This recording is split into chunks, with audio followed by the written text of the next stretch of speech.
नमस्कार दोस्तों, मैं हूं सूरज। एक बार फिर से स्वागत है आपके ही अपने यूट्यूब चैनल हिंदी विद सूरज में। तो दोस्तों आज हम करने वाले हैं उत्तराखंड की जनजाति।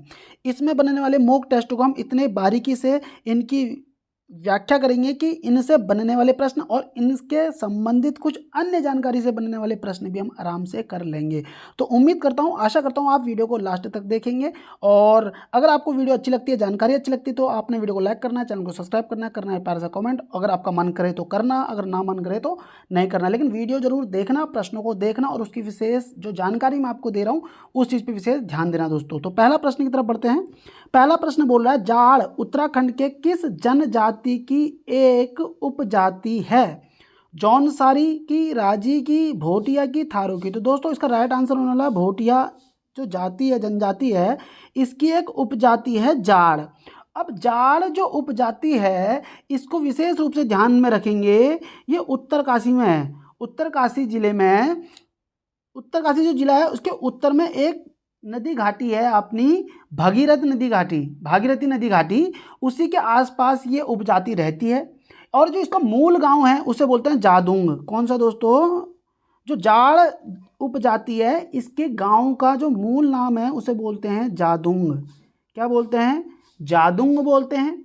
साथ ही साथ याद रखना, इसी के जादूंग जो गांव है इसी के आसपास एक ताल है जिसको बोलते हैं जनक ताल।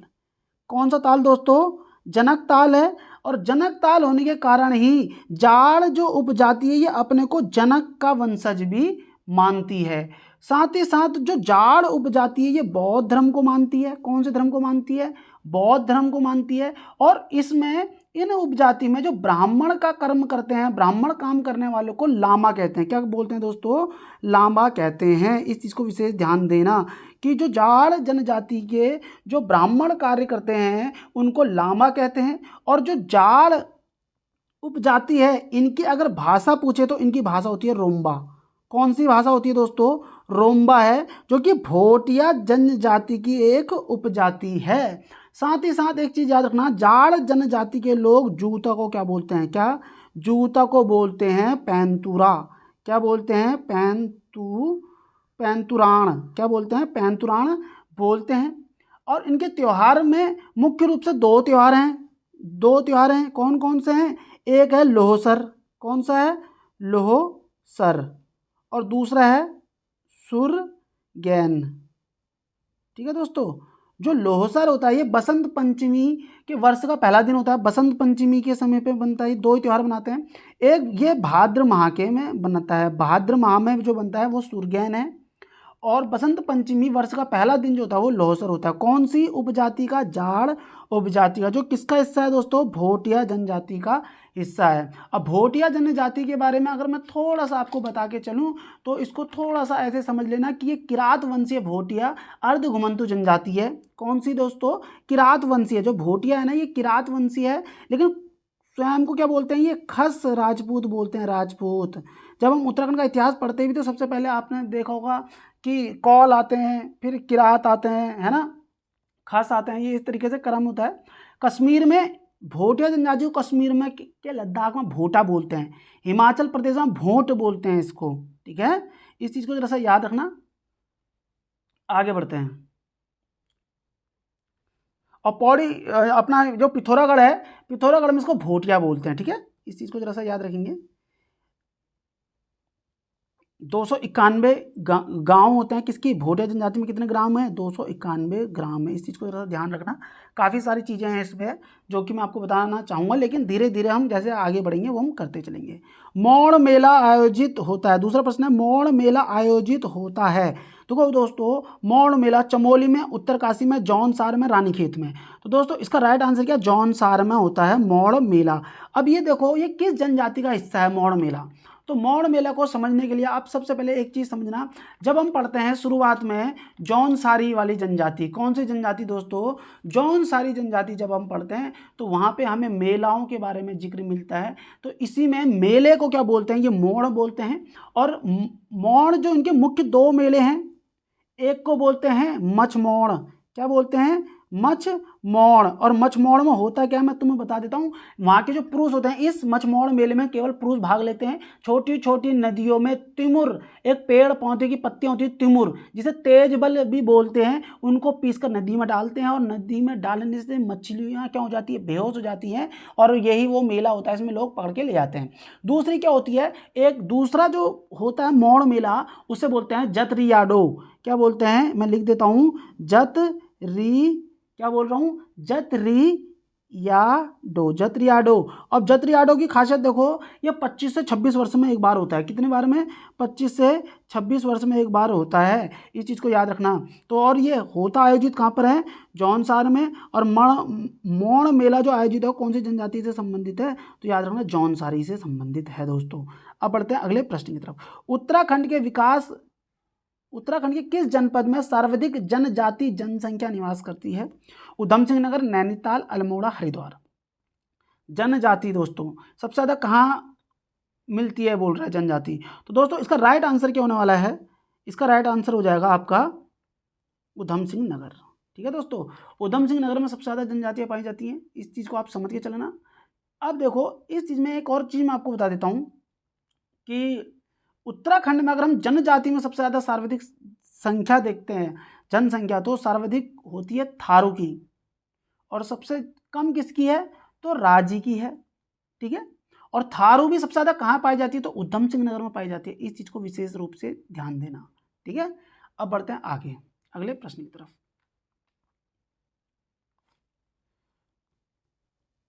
1962 के चीन युद्ध से पूर्व किस जनजाति के लोग तिब्बत से व्यापार करते थे। राजी, बोक्सा, भोटिया, थारू। तो दोस्तों इसका राइट आंसर क्या हो जाएगा, भोटिया जनजाति के लोग 1962 के चीन युद्ध से पूर्व तिब्बत से व्यापार करते थे, भोटिया जनजाति के लोग। और साथ ही साथ एक चीज़ और याद रखेंगे आप लोग भोटिया के संबंध में, कि मैंने अभी आपको बताया भोटिया के बारे में कि भोटिया जो है कश्मीर में भोटा, हिमाचल प्रदेश में भोट, है ना, पिथौरागढ़ में भोटिया कहते हैं, स्वयं को खस राजपूत मानते हैं। ये क्लियर बात आ रही है समझ में। अब इनकी जो जनसंख्या होती है, भोटिया की सबसे ज़्यादा महाहिमालय की सर्वाधिक जनसंख्या पाई जाती है। कहाँ पाई जाती है भोटिया की, याद रखना महाहिमालय में इनकी सर्वाधिक जनसंख्या भी पाई जाती है। ठीक है, अब इनके अगर जनजाति में देखते हैं तो चमोली में जो जनजाति है इनकी मारछा जनजाति है, तोलछा जनजाति। अगर भोटिया जनजाति की मारछा तोलछा जनजाति कहाँ पाई जाती है, चमोली में पाई जाती है। भोटिया जनजाति की जाड़ जनजाति कहाँ पाई जाती है, तो उत्तरकाशी में पाई जाती है। अगर हम बात करें भोटिया जनजाति की जोहारी, दरमिया, चौंदासी, शौका, ये जनजाति कहाँ पाई जाती है, तो पिथौरागढ़ में पाई जाती है। इस चीज़ को जरा सा याद रखना। ठीक है, और ये जो भोटिया जनजाति है ये अपने निवास स्थान, आवास को क्या बोलते हैं, अपने घर के आवास को बोलते हैं मैत। इस चीज़ को विशेष रूप से ध्यान देना। आवास को क्या बोलते हैं, मैत बोलते हैं। अधिकतर ये क्या रहते हैं कि चरगाहों में ही ये रहते हैं, जो 2000 से 3000 मीटर की ऊंचाई पर होते हैं। लेकिन शीतकाल में जब ठंड में ऊंचाई वाले स्थानों में बर्फ आ जाती है तो नीचे को आएंगे नहीं आएंगे मैदानी क्षेत्र में। जो मैदानी वाले क्षेत्र में आते हैं तो उस वाले क्षेत्र को क्या बोलते हैं, ये गुंठा बोलते हैं या मुनसा बोलते हैं। क्या बोलते हैं, जब ये नीचे आ जाते हैं, ऊपर जब बर्फ बढ़ जाती है, जब नीचे जाते हैं शीतकाल में, तो उन वाले घरों को क्या बोलते हैं, ये गुंठा या मुनसा बोलते हैं। क्या बोलते हैं दोस्तों, गुंठा या फिर मुनसा कहते हैं। कौन, भोटिया लोग। और वैसे अगर इनका आवास पूछा जाए तो अपने आवास को ये मैत बोलते हैं। क्या बोलते हैं, मैत बोलते हैं। इस चीज़ को याद रखेंगे आप लोग। हाँ, और अपने जूते को भोटिया लोग, देखो अभी मैं जाड़ में आपको बता के आया था, जो जाड़ उग जाती थी वो अपने जूता को पैंतुराण शब्द दे रही थी, लेकिन भोटिया जो है वो अपने जूतों को बांखे शब्द देती है। क्या शब्द देती है, बांखे शब्द देती है। ये मेरा मार्कर ऐसे ही हो गया खराब, बांखे शब्द देती है। ठीक हो गया दोस्तों, आगे बढ़ते हैं। और भात को ये छाकू बोलते हैं, रोटी को ये कुतो बोलते हैं, और बड़े आकार की रोटी को ये पुली बोलते हैं। ठीक है, दाल सब्जी को छामा बोलते हैं। छंग मतलब शराब होती है इनकी। इसमें कौन सी किस जनजाति की बात कर रहा हूँ मैं, भोटिया जनजाति की आपको फैक्ट बता रहा हूँ। अब चलते हैं पांचवें प्रश्न की तरफ। धीरे धीरे मैं बता के चलूंगा सारी चीज़ों को। पांचवा प्रश्न क्या बोल रहा, उत्तराखंड राज्य में किस जनजाति की जनसंख्या सर्वाधिक है। जौनसारी, भोटिया, बोक्सा, थारू। तो दोस्तों इसका राइट आंसर क्या होने वाला, थारू जो जनजाति है इसकी जनसंख्या जो होती है वो सबसे ज़्यादा है। ठीक है, थारू जनजाति की जो जनसंख्या होती है वो राज्य में सबसे ज़्यादा है। अब इस चीज़ को समझ के चलना, थारू के बारे में एक दो फैक्ट मैं आपको बता देता हूँ। मुख्य रूप से ये उधम सिंह नगर के खटीमा, किच्छा, नानकमत्ता हो गया, सितारगंज, ठीक है। और थारू के कितने गाँव हैं? लगभग 141 गाँव हैं। कितने गाँव हैं थारू के? 141 गाँव हैं। साथ ही साथ याद रखना, उत्तराखंड तथा कुमाऊं की सर्वाधिक जनसंख्या वाली जनजाति कौन सी है? थारू है। क्योंकि देखो, जब उत्तराखंड की सर्वाधिक जनसंख्या की बात करते हैं तो नाम आता है थारू का। लेकिन यहीं पे आप एक और चीज़ याद रख लेना जो आपके काम आएगी, कि सबसे दूसरे नंबर पे जो सबसे बड़ी जनजाति है ना, वो है जौनसारी। लेकिन गढ़वाल में सबसे ज़्यादा जनसंख्या वाली जनजाति कौन सी है? जौनसारी। तो पूरे राज्य में थारू, कुमाऊं में सबसे ज़्यादा थारू, दूसरे नंबर पे जौनसारी, गढ़वाल में सबसे ज़्यादा जनसंख्या कौन सी, किसकी जनजाति की? जौनसारी की। और थारू जनजाति मुख्य रूप से देखो तराई भाबर वाले क्षेत्र में रहती है। उधम सिंह नगर आपको बताया तराई भाबर का क्षेत्र है। किरात वंश का ये खुद को मानते हैं। कई लोगों का ये भी मानना है कि राजस्थान की जो धार से आकर बसने के कारण ये महाराणा प्रताप के वंशज भी मानते हैं, ठीक है। और कुछ लोग बोलते हैं कि श्रीलंका के समय पर जब आक्रमण हो रहा था, श्रीलंका गए थे, वहाँ पे ये वहाँ की लड़ाई देख के थर थर कांपने लगे, इसके कारण थारू। क्योंकि मूल चीज़ें हर किसी को नहीं पता, हर किसी ने अपने तरीके से बताया है। अब भाषा इनकी जो है ये मिश्रित पहाड़ी, नेपाली, भारवी, अवधी का प्रयोग ये अधिकतर करते हैं।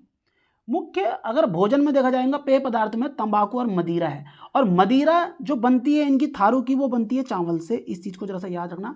और बोला क्या जाता है? उसे जाड़ बोला जाता है, ठीक है। और इनके प्रमुख गोत्र देखो, थारू के प्रमुख गोत्र क्या होते हैं, इस चीज़ पे जरा सा याद रखना। बड़वायक होता है, बट्टा होता है, रावत होता है, वृतिया, महोड़ा, डहेत, ये सब क्या है? इनके गोत्र हैं। और सबसे उच्च गोत्र जो माना गया है, इसका माना गया है थारू का सबसे उच्च जो गोत्र माना जाता है, वो माना जाता है बड़वायक। क्या बोलते हैं? बड़वायक जो है थारू का सबसे उत्तम अच्छा गोत्र माना गया है, सबसे ऊंचा गोत्र माना गया है। थारू में अगर हम विवाह की बात करें तो बदला विवाह मिलता है यहाँ पे, 3 टिकटी विवाह मिलता है, पक्की पौड़ी, बारात पक्की होने को बोलते हैं यहाँ पे थारू लोग, पक्की पौड़ी बोलते हैं, पक्की पौड़ी। और सगाई को बोलते हैं अपना पराया। थारू लोग सगाई को क्या बोलते हैं? अपना पराया बोलते हैं। और लगन सुनाने को क्या बोलते हैं? बात कट्टी बोलते हैं। अगर देखो यहाँ पे मैं 3 चीज़ें बता देता हूँ आप लोगों को, 3 चीज़ें विशेष रूप से ध्यान देना। क्या? पक्की पौड़ी मतलब बात पक्की हो जाना, बात अगर पक्की हो गई तो पक्की पौड़ी बोलेंगे। सगाई हो रही है तो अपना पराया कहते हैं इसको। और लगन सुनाने जब ये जाते हैं, जैसे सगाई के बाद लगन सुनाने जाते हैं, तो उसे बोलते हैं बात कट्टी होना, ठीक है। अब याद रखेंगे, अगले प्रश्न की तरफ चलते हैं, क्योंकि मैं इतना एक ही चीज़ में बताऊंगा तो ज़्यादा समय लग जाएगा। बट एक जैसे जैसे प्रश्न आते रहेंगे मैं आपको डिटेल से बताते रहूँगा। और अगर आपको डिटेल्स अच्छी लगेगी तो वीडियो को लाइक कर देना है। छठा प्रश्न देखो दोस्तों क्या बोल रहा है, उत्तराखंड, मैं इसको थोड़ा सा बड़ा कर देता हूँ, अच्छा लगेगा। उत्तराखंड राज्य के जौनसारी जनजाति के खगास वर्ग के अंतर्गत आते हैं। उत्तराखंड राज्य के जौनसारी जनजाति के खगास वर्ग। सबसे पहले इस चीज को जरा सा ध्यान देंगे, मैं क्या बोलना चाह रहा हूँ जौनसारी के संबंध में, ठीक है। जौनसारी की बात आ रही है तो जौनसारी में देखो जो जनजाति में वर्ग होते हैं ना, ये 3 वर्ग होते हैं। सबसे पहले तो एक होता है खगास, एक होता है कारीगर, ठीक है दोस्तों। एक होता है खगास, एक होता है कारीगर, एक होता है हरिजन खगास। कौन सा? हरिजन खगास। और जो खगास वर्ग होता है इसमें ब्राह्मण और राजपूत आते हैं। और जो कारीगर वाला आता है तुम्हें पता ही होना चाहिए, इसमें लोहार, सोनार, बढ़ई, जोगी, बागची, ये सब आएंगे।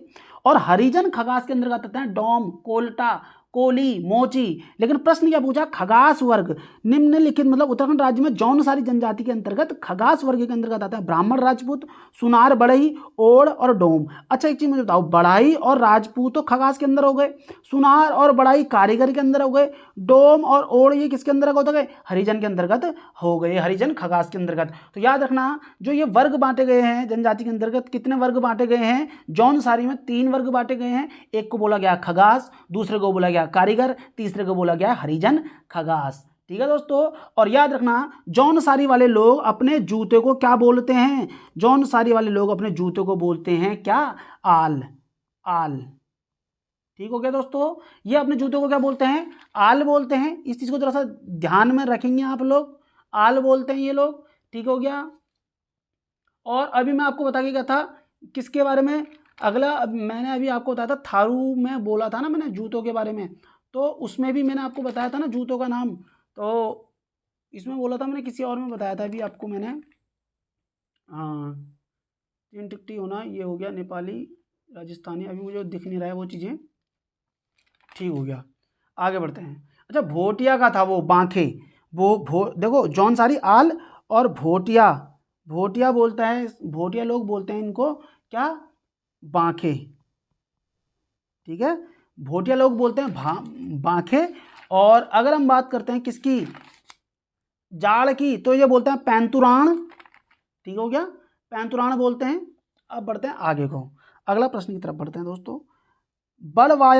बड़वायक, बट्टा, रावत, व्रतियां, महतो, डहेत आदि थारू जनजाति का नृत्य, उत्सव व आभूषण, गोत्र और घराने।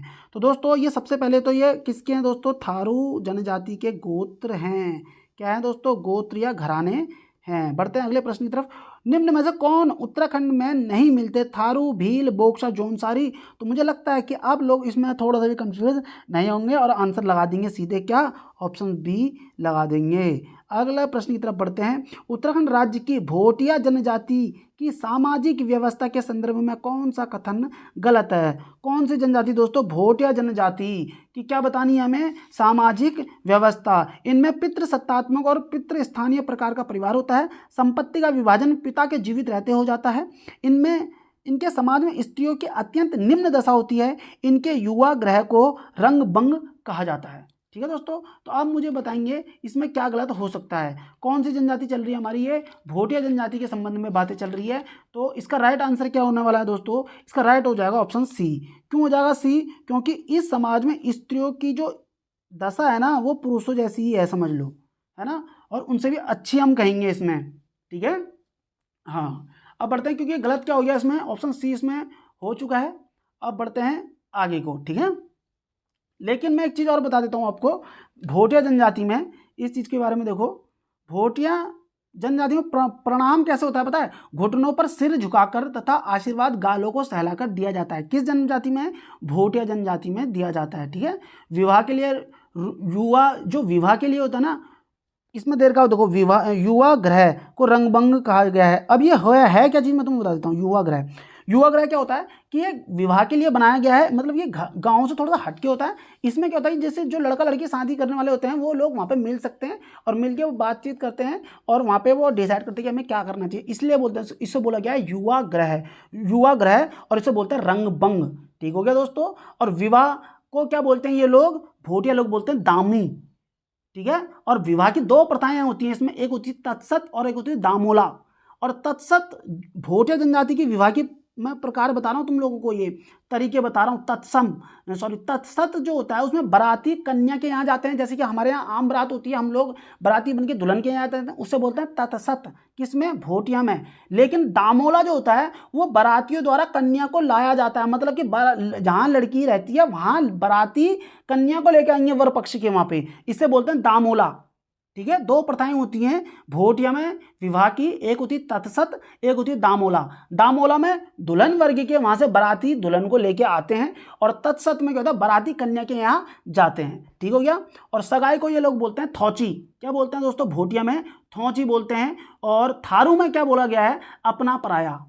ठीक हो गया, भोटिया में सगाई को बोलते हैं थौची, और अपना पराया कौन बोलते हैं, थारू लोग बोलते हैं। ठीक है, इस चीज को जरा सा याद रखेंगे। विवाह के अवसर पर भोटिया जनजाति के लोग क्या करते हैं, याद रखना, पौड़ा नृत्य करते हैं। कौन सा नृत्य करते हैं, पौड़ा नृत्य भी ये लोग करते हैं। यहाँ पे भोटिया जनजाति में बाल विवाह का कोई भी वो नहीं है, उल्लेख नहीं है, लेकिन भावज देवर विवाह का उल्लेख है, गंधर्व विवाह का यहाँ पे उल्लेख है, पुनर्विवाह का यहाँ पे लक्षण भी पाए जाते हैं। इस चीज को जरा सा याद रखना। भोटिया लोग अपने संबंधियों को क्या कहते हैं, सवारा कहते हैं। क्या बोलते हैं, सवारा कहते हैं। ठीक हो गया दोस्तों।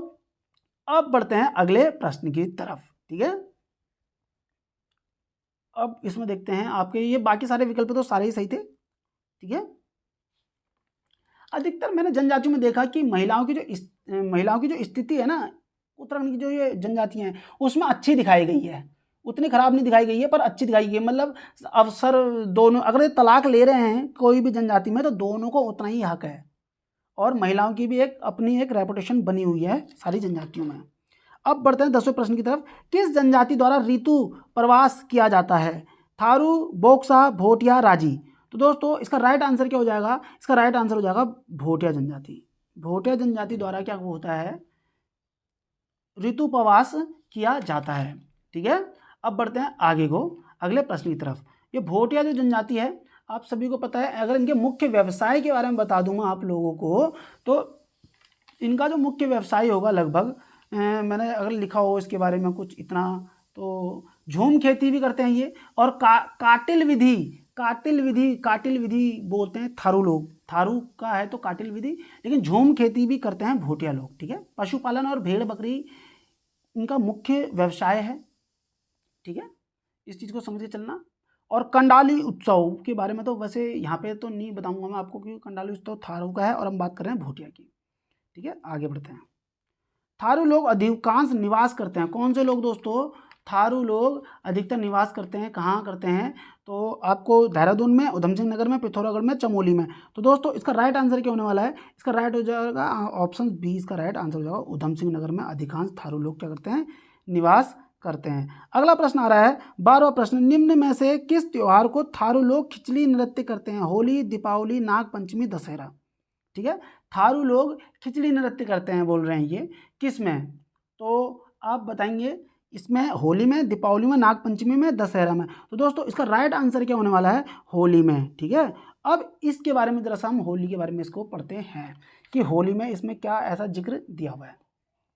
ठीक है, महिला और पुरुष दोनों करते हैं इसमें, और थारू जनजाति का नृत्य है ये खिचड़ी नृत्य।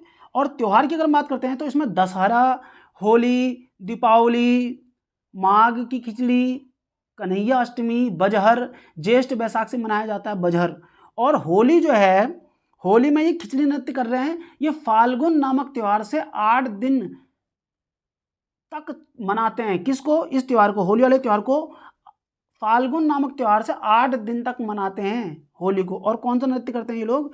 खिचड़ी नृत्य करते हैं। अगला आ रहा है, किस जिले में अनुसूचित जनजाति की संख्या सर्वाधिक है? नैनीताल, अल्मोड़ा, उधम सिंह नगर, चंपावत। तो दोस्तों इस प्रश्न में आपको ज़्यादा समय नहीं लेना चाहिए, इसका राइट आंसर हो जाएगा उधम सिंह नगर में अनुसूचित जनजाति की संख्या क्या है? सर्वाधिक है। तो ये तो हम अभी पढ़ के आए हुए हैं। ठीक है दोस्तों, अब देखते हैं, अगर मैं इसी में प्रतिशत में पूछता हूँ, उधम सिंह नगर में कितना प्रतिशत है? तो 7.4% है।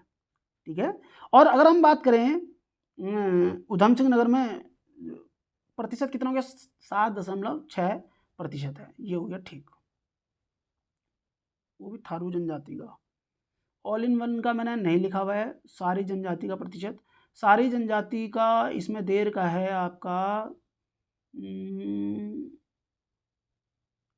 2.9% है, कुल जनसंख्या का देखा जाए तो 2.9%। अगर हम अनुसूचित जनजाति की बात करते हैं उत्तराखंड में, क्योंकि 18.8% SC कैटेगरी में है और ST में 2.9% है। वहीं पे ST का लिंगानुपात जो होता है वो है 963 और SC का लिंगानुपात है 936 हजार व्यक्ति पर महिला है ना, इस तरीके से। अब बढ़ते हैं अगले प्रश्न की तरफ। निम्न में से कौन उत्तराखंड की प्राचीन प्रजाति नहीं है? यक्ष, नाग, खासी, किन्नर। तो दोस्तों इसका राइट आंसर क्या होने वाला है? इसका राइट आंसर हो जाएगा खासी। अब बढ़ते हैं 15वें नंबर की तरफ। निम्नलिखित में कौन सुमेलित नहीं है? भील, गुजरात, जौनसारी, उत्तरांचल, संथाल, छत्तीसगढ़, खासी, मेघालय। तो दोस्तों इसका राइट आंसर क्या बनने वाला है? संथाल, छत्तीसगढ़, जो क्या हो जाएगा? गलत हो जाएगा। ठीक है, भील कहाँ पे है? गुजरात में है। जौनसारी कहाँ है? उत्तरांचल में है। खासी कहाँ पर है? मेघालय में। लेकिन संथाल को छत्तीसगढ़ में नहीं है दोस्तों। अब बढ़ते हैं अगले प्रश्न की तरफ। मैं थोड़ा छोटा कर देता हूँ इस प्रश्न को। उत्तराखंड के जौनसारी जनजाति के संबंध में निम्नलिखित कथनों में से कौन सा कथन सत्य नहीं है? इनमें एक पत्नी प्रथा का दृढ़ता से पालन किया जाता है। इनकी पारिवारिक व्यवस्था पितृसत्तात्मक होती है। परिवार का मुखिया घर की सबसे बुजुर्ग महिला होती है और यहाँ संयुक्त परिवार प्रथा का प्रचलन है। तो इनमें बताना है कि कौन सा सत्य नहीं है। तो दोस्तों आप सभी को पता चल चुका होगा कि सत्य नहीं है बोल रहा है। अब देखो इसमें एक पत्नी की प्रथा, अच्छा जौनसारी में क्या बोल रहा है? एक पत्नी की प्रथा का प्रचलन है। ठीक है, अब मैं तुम्हें बता दूं बहुपति प्रथा थी यहाँ पे। ठीक है, बहुपति प्रथा है यहाँ पे, तो एक पत्नी तो रही नहीं जब बहुपति है तो ये तो हो गया गलत। ठीक हो गया। इनकी पारिवारिक व्यवस्था पितृसत्तात्मक होती है, हम कह सकते हैं भैया पितृसत्तात्मक है। परिवार का मुखिया घर की सबसे बुजुर्ग महिला नहीं होती है, बुजुर्ग पुरुष होता है, तो ये भी गलत हो गया। यहाँ संयुक्त परिवार की प्रथा का प्रचलन है, बिल्कुल सही बात है। तो मतलब कि देखो एक गलत और ये भी गलत, तो राइट आंसर ए और सी इसका सही हो जाएगा, मतलब हमें गलत बताना था। ठीक है दोस्तों, अब बढ़ते हैं आगे को। ठीक है, पितृसत्तात्मक है, संयुक्त परिवार यहाँ पाया जाता है, इस चीज़ को जरा सा याद रखना। बहुपति प्रथा पाई जाती है, विवाह प्रथा भी यहाँ होती है, याद रखना। बेवाकी विवाह भी होता है इसमें, जौनसारी की विवाह बता रहा हूँ मैं तुमको, बेवाकी साधारण विवाह, बाज दिया, अगर जौनसारी में कन्या पक्ष से बारात जाती है और सबसे खर्चीला अगर विवाह है जौनसारी में तो वह है बाज दिया। ठीक है, एक होता है बोई दोई, बोई दोदी की विवाह भी होता है इसमें। 3 विवाह मुख्य रूप से जौनसारी में, एक है बेवाकी, एक है बाज दिया, एक है बोई दोदी की। तो बाज दिया जो है ना जौनसारी में सबसे महंगा विवाह है एक प्रकार से, इस चीज को जरा सा याद रखना। ठीक है, और जौनसारी में कुंवारी लड़कियों को बोलते हैं ध्याति। क्या बोलते हैं, मैं लिख देता हूं यहाँ पे, ध्याति, इस चीज को जरा सा याद रखना। और विवाहित लड़की को बोलते हैं यहाँ पे रयानती। क्या बोलते हैं, विवाहित को रयांती बोलते हैं, इस चीज का जरा सा याद रखना। ये जौनसारी के देवता आप सभी को पता है, महासु सबसे प्रसिद्ध देवता है इनके, जो जिनको सबसे ज्यादा मानते हैं ये महासु देवता। और महासु देवता शिव के अवतार, शिव के रूप में जाना जाता है महासु को, और विष्णु का छठा अवतार के रूप में जाना जाता है, किसको, महासु देवता को। बासक भी इनके देवता हैं, पी बासक भी हैं, भूतिया भी है, देवलाड़ी भी है। ठीक है, इस चीज को जरा सा आप लोग याद रखेंगे। अपनी कुल देवी ये कुंती को मानते हैं और पंच पांडव को ये पूजा करते हैं। और साथ ही साथ जौनसारी का जो पूजा स्थल है, जौनसारी का जो पूजा स्थल होता है उसे बोलते हैं हनौल। क्या बोलते हैं दोस्तों, हनौल बोलते हैं। ठीक है, इसके अलावा लाखा मंडल में भी पूजा करते हैं, थैना में भी पूजा करते हैं, कालसी में भी पूजा करते हैं। ठीक हो गया। विश्व मेला इनका बहुत प्रसिद्ध है, वैसाखी के दिन लगता है। पंचाई पांचों दशहरा के दिन लगता है। दियाई दिवाली के दिन मनाते हैं। नुड़ाई और जागड़ा भी इनका सांस्कृतिक त्योहार है। ठीक है, इस चीज को जरा से याद रखना। और जौनसारी लोग दिवाली को 1 माह के बाद 5 दिन तक बूढ़ी दिवाली के रूप में भी मनाते हैं, इस चीज को जरा सा याद रखना। ये दिवाली को 1 माह के बाद या 1 माह के बाद 5 दिन तक बूढ़ी दिवाली के रूप में मनाते हैं। और साथ में दिया नहीं जलाते ये लोग, ठीक है, रोशनी के लिए दिया नहीं जलाते हैं। एक होती है भीमल की लकड़ी, किसकी लकड़ी दोस्तों, भीमल की लकड़ी का हौला बनाते हैं, हौला, और उसे जलाते हैं। और भयलो खेलते हैं, भयलो मतलब समझते हो, जुआ खेलते हैं ये लोग। ठीक है, पंचाई किस दिन होती है, दशहरा के दिन होती है। इनका पांडवों का त्योहार है, मतलब पंचाई जो होती है ना, पंचाई ये राम के लिए नहीं मनाते हैं, ये मनाते हैं पांडवों के लिए, पंचाई बोलते हैं दशहरा। ठीक है, और विजय दशमी को स्थानीय भाषा में बोलते हैं पाइता। विजय दशमी को कौन, जौनसारी लोग विजय दशमी को क्या बोलते हैं, पाइता कहते हैं। मैं बहुत एक्स्ट्रा जा रहा हूं, बट आप लोग इसको लिखते भी रह सकते हो, समझते रहना, बार बार वीडियो देखना काफ़ी आपकी मदद करेगी। वजहर नामक त्यौहार है ना, कौन सा दोस्तों, वजहर नामक त्यौहार किस जनजाति द्वारा मनाया जाता है, जौनसारी से, भोटिया द्वारा, थारू द्वारा और बुक्सा द्वारा। तो दोस्तों इसका राइट आंसर क्या, ऑप्शन सी इसका राइट आंसर हो जाएगा। ये थारू द्वारा बनाया जाता है वजहर नामक त्योहार। ठीक है दोस्तों, अब बढ़ते हैं आगे को, अगले प्रश्न की तरफ बढ़ते हैं। और इनके अगर हम देखो, वजहर तो है ही, अभी मैं आपको बताया था कि जो वजहर है, थारू का वजहर जो है ये कब बनाया जाता है, ज्येष्ठ, मैं लिख देता हूँ यहाँ पे, ज्येष्ठ बैसाख में मनाया जाता है, बैसाख में मनाया जाता है। कौन सा त्यौहार, वजहर त्यौहार थारू द्वारा। दशहरा भी मनाते हैं, होली बनाते हैं। होली क्या है, फाल्गुन नामक त्यौहार से 8 दिनों तक मनाते हैं होली को। होली वाला तुमने देखा था भी खिचड़ी नृत्य, जिसमें महिला और पुरुष दोनों सहयोग साथ करते हैं नृत्य, थारू लोग। माघ की खिचड़ी, कन्हैया अष्टमी, बजहर इनका बहुत प्रसिद्ध है। परिवार अगर देखें थारू लोगों का तो संयुक्त और एकांकी परिवार की प्रथा यहाँ पे पाई जाती है। याद रखना, मुख्य रूप से धान की खेती करते हैं कौन, थारू लोग। ठीक है, अब बढ़ते हैं आगे, क्योंकि थारू उधम सिंह नगर में, तो उधम सिंह नगर में चावल की खेती अच्छी होती है, तुम्हें पता होना चाहिए। 2018 हमारा 18 प्रश्न आ रहा है, 2011 की जनगणना। वीडियो कितने समय का हो चुका है, वीडियो ज़्यादा लंबे नहीं होनी चाहिए। अरे एक और प्रश्न है बस। वर्ष 2011 की जनगणना के अनुसार उत्तराखंड राज्य के सबसे कम अनुसूचित जाति जनसंख्या वाले 4 जिले घटते क्रम, 4 जिले घटते क्रम में क्रमशः चंपावत, रुद्रप्रयाग, बागेश्वर, चमोली। कौन से किसका, देखो दोस्तों अनुसूचित जाति की, एससी की बात कर रहा है। ठीक है, इस चीज़ का विशेष ध्यान है, एसटी या एससी। चंपावत, चमोली, हरिद्वार, देहरादून, चंपावत, देहरादून, उत्तरकाशी। तो इसका राइट आंसर क्या होने वाला है दोस्तों, इसका राइट आंसर हो जाएगा आपका चंपावत, फिर है रुद्रप्रयाग, फिर है बागेश्वर, फिर है चमोली। मेरे को देखो कैसे याद रखना है, मैंने कैसे याद किया था इसको, देखो मैं तुम्हें बताता हूँ। SC है ना, SC, ठीक है, मैंने यहाँ पे पहले बनाया C और चौथे में बनाया C। क्रम देखो 4 तक ही पूछता हूँ मैं, पता है, यहाँ पे बनाता हूँ C और देखो यहाँ पे भी बनाता हूँ मैं C। अब देखो बीच में क्या बचे, 2 बचे 2, तो A एक कर लो और B, देखो B में क्या हो गया बागेश्वर, A को हमने क्या बनाना है, R बना देना है बस। 2 में है ना A और B, तो A को अपने R बनाना है। देखो इधर चंपावत, रुद्रप्रयाग, बागेश्वर, चमोली, तो इसका राइट आंसर ऐसे हो जाता है। ठीक है दोस्तों, तो उम्मीद है आज के प्रश्न आपको अच्छे लगे होंगे, और आज के प्रश्न आपको अच्छे लगे तो प्लीज़ वीडियो को लाइक करना, चैनल को सब्सक्राइब करना। मिलता है नेक्स्ट वीडियो में। Thank you, bye bye.